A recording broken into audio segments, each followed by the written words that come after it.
This message comes from Instacart. Let's talk groceries, specifically your groceries, with Instacart. You want your groceries just the way you like them, right? Well, the Instacart app lets you do just that. They have a new preference picker that lets you pick how ripe or unripe you want your bananas. Shoppers can see your preferences up front, helping guide their choices. Instacart. Get groceries just how you like. This is Planet Money from NPR. Maybe the worst possible call you can get if you run a big global shipping company would go something like this. Unfortunately, the Picardy has been attacked. There is a fire on board, and I will ring you back after I have more details. John Wobensmith got exactly that call last month. The Picardy is a cargo ship owned by John's company, Genco, and it was in one of the most dangerous places for a ship to be right now, off the coast of Yemen, where a militant group called the Houthis has been attacking ships for months now to protest Israel's war in Gaza, they say. For weeks before the Picardy was attacked, John had been preparing to get the ship out of the Red Sea. Right, and so before the ship started its journey, they made a plan. The Picardy would turn off its tracking signal. John would get a status update from the captain every 30 minutes.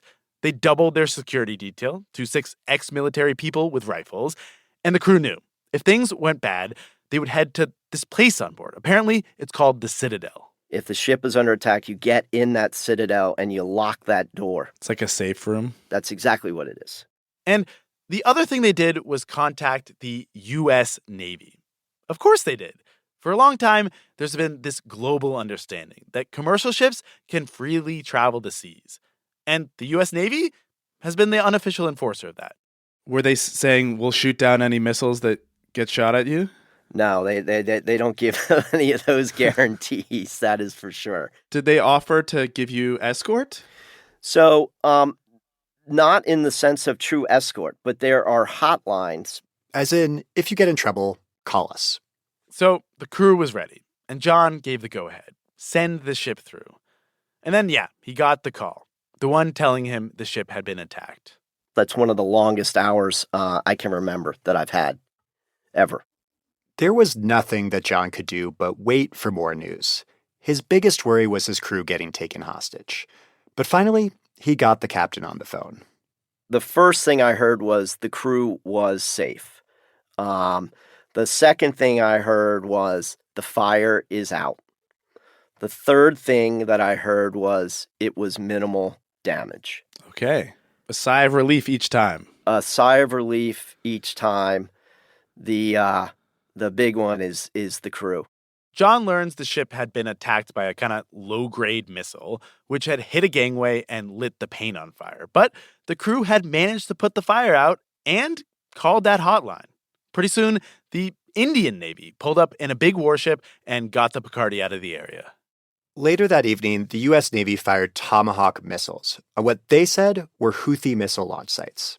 Did you get the impression that the U.S.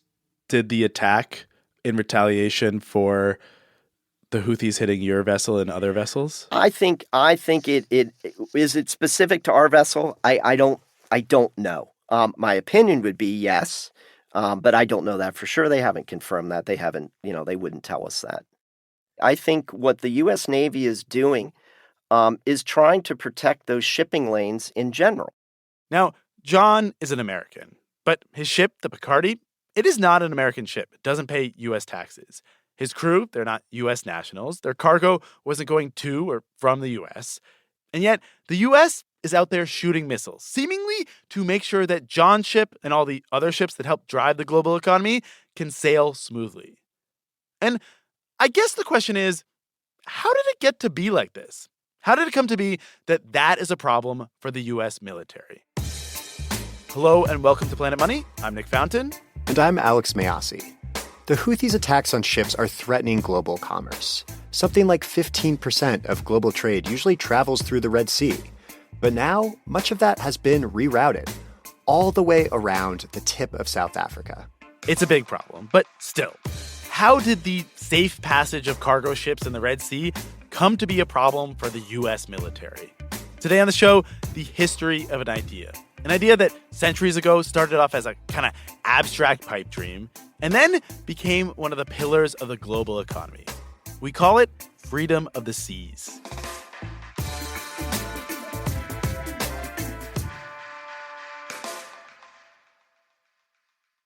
Support for this podcast and the following message come from Vanguard. Every day, shareholders meet to discuss important matters about the companies you invest in. Now you can make your voice heard too. Vanguard Investor Choice makes it easy to set your proxy voting preference for your eligible Vanguard index funds. Visit Vanguard.com/investorchoice to learn more. Vanguard investors own shares of their index funds, and those funds own shares of the companies they invest in. Vanguard Marketing Corporation, distributor.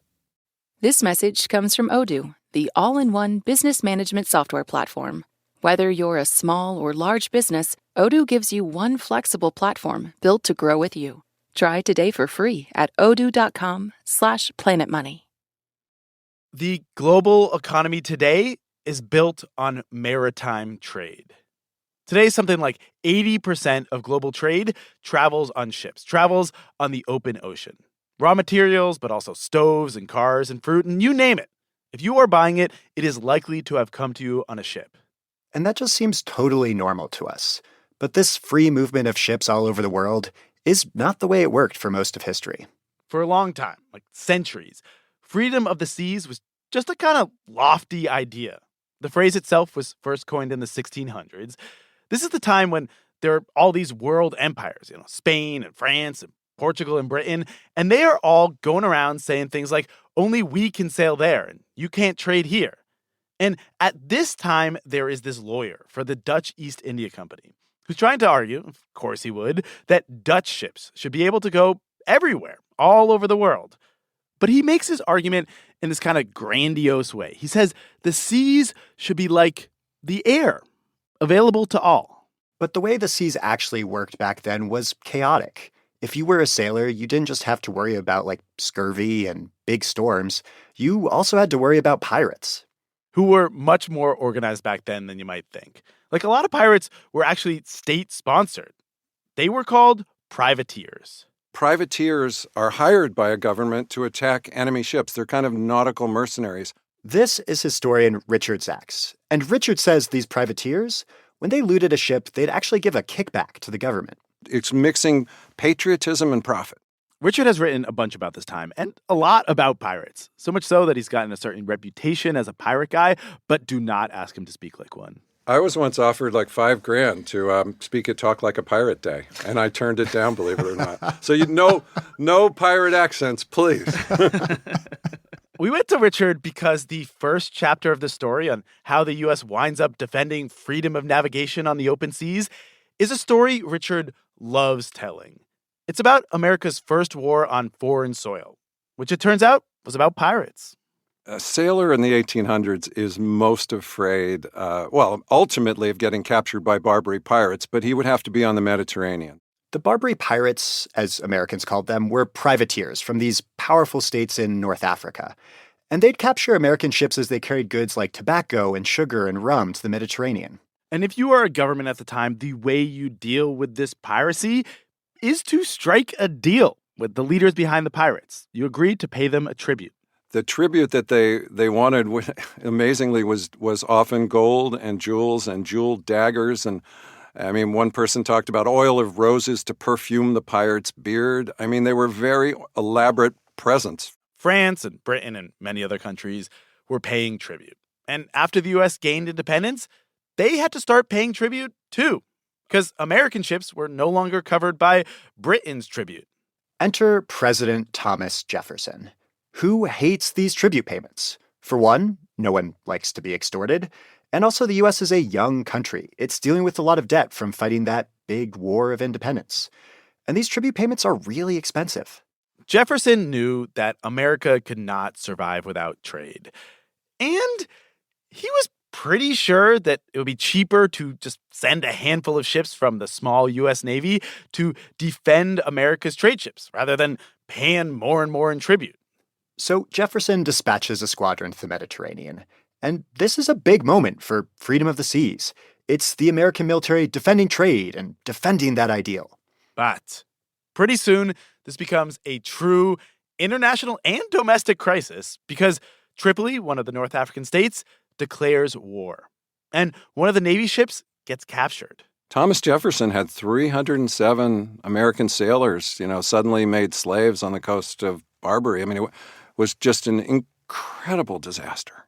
And as this hostage crisis is going on, Jefferson's out at this party at the Senate when he gets cornered by basically the one person in America who hates the tribute payments even more than him, a former diplomat named William Eaton. Eaton is 5'8", ramrod straight, and a bulldog of a man. And he also had very piercing blue eyes. He apparently could really unsettle people by staring at them. Eaton is singularly obsessed with ending these tribute payments. He's out of his mind. He will do anything. He said he would die for this cause. Eaton lays out a plan for Jefferson, one that is pretty out there. I'd say so. He says he's going to oust the leader of Tripoli. And he's going to do that by somehow finding that leader's exiled brother who Eaton thinks is in Egypt, and he's going to march that brother and an army he hopes to raise more than 500 miles across the desert in North Africa. Eaton is essentially pitching Jefferson, let's do America's first coup.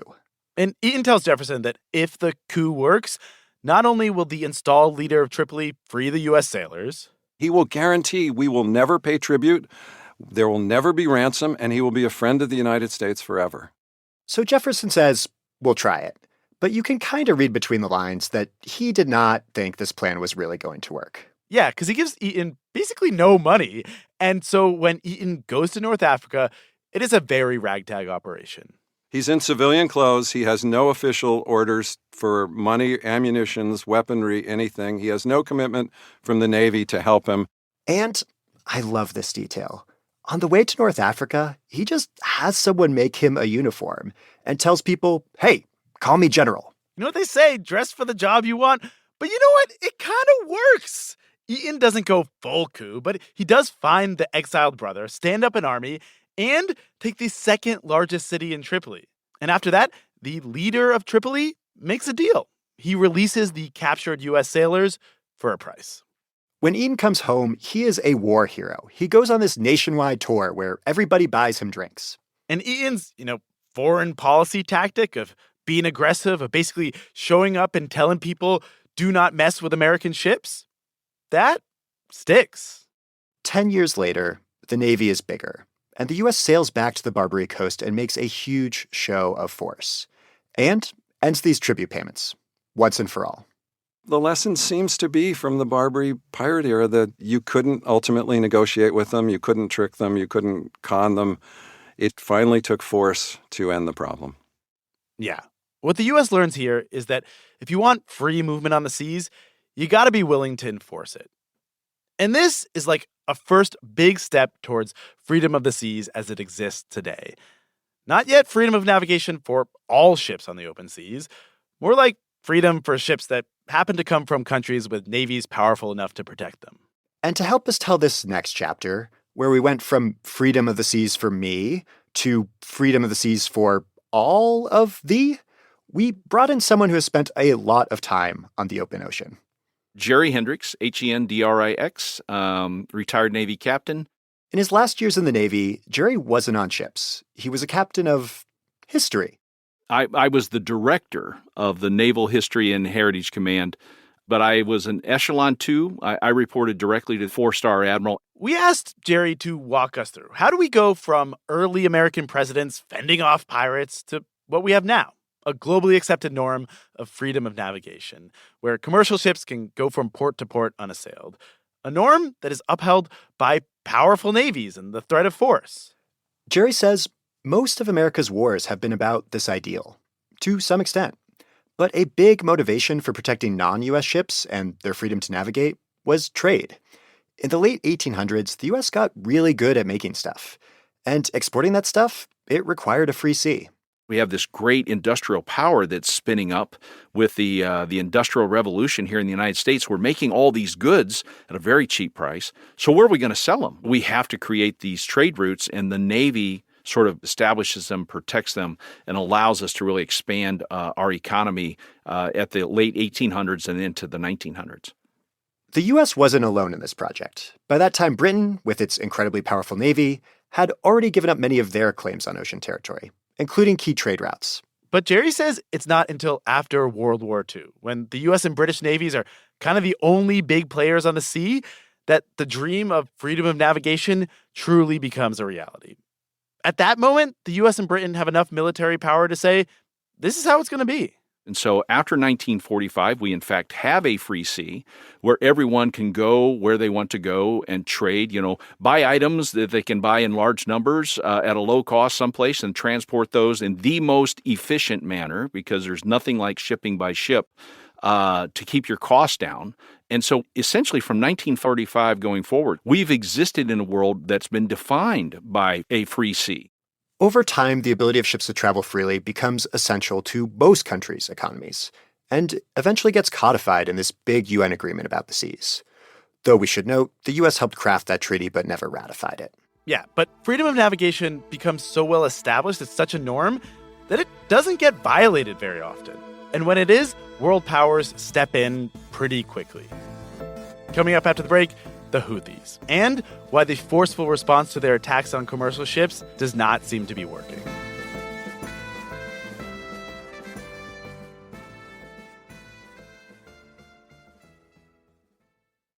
Support for this podcast and the following message come from Vanguard. Every day, shareholders meet to discuss important matters about the companies you invest in. Now you can make your voice heard too. Vanguard Investor Choice makes it easy to set your proxy voting preference for your eligible Vanguard index funds. Visit Vanguard.com/investor choice to learn more. Vanguard investors own shares of their index funds, and those funds own shares of the companies they invest in. Vanguard Marketing Corporation, Distributor.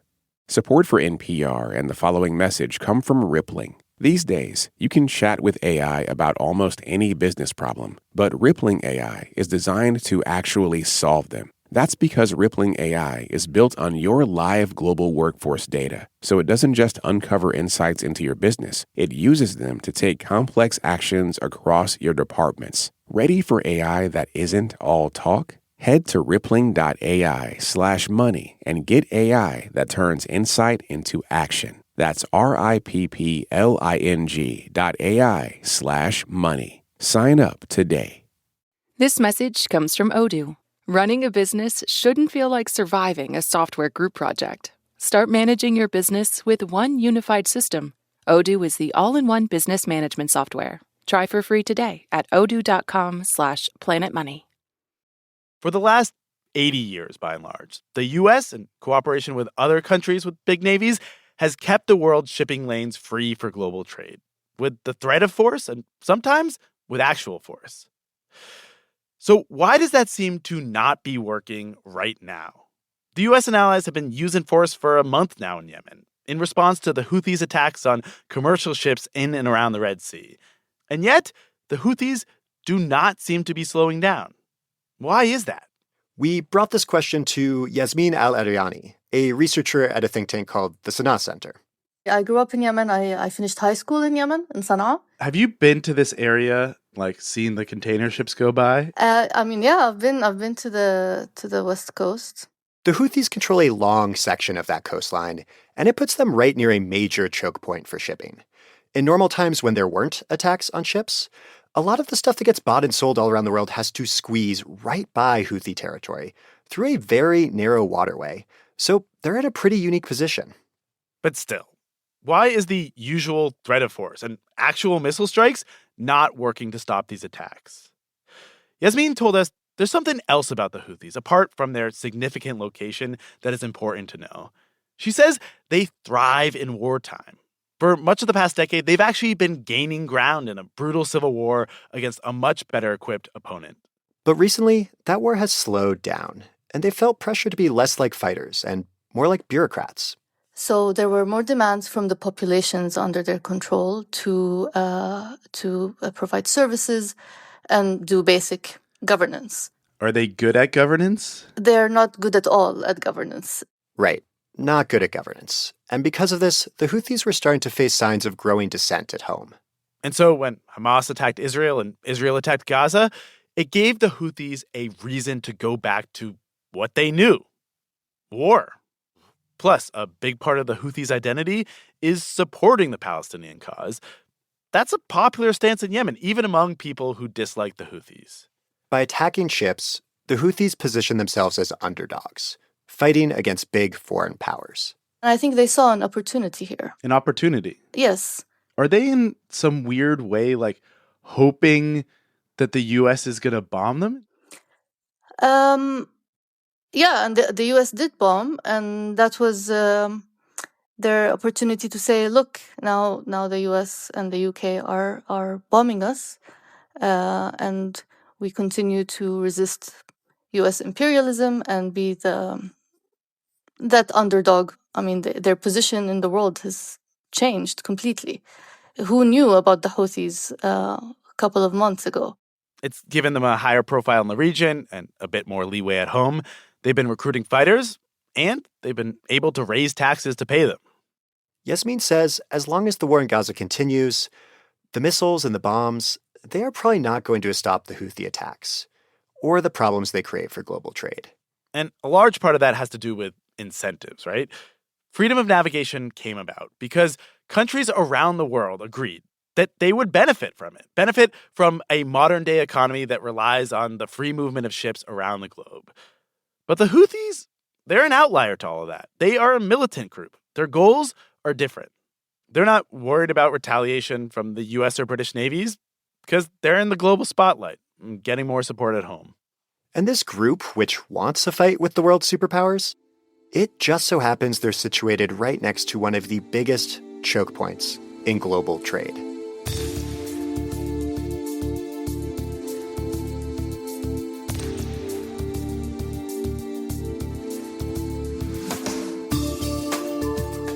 This episode was produced by Sam Yellowhorse Kesler, edited by Molly Messick, fact-checked by Sierra Juarez, and engineered by Valentina Rodríguez Sánchez, with help from Maggie Luthar. Special thanks to Sarah Phillips, David Bosco, Tessima, Jeffrey Jansen, Tom Bowman, Larry Kaplow, and Fatma Tanis. Alex Goldmark is our executive producer. I'm Nick Fountain. I'm Alex Mayyasi. This is NPR. Thanks for listening.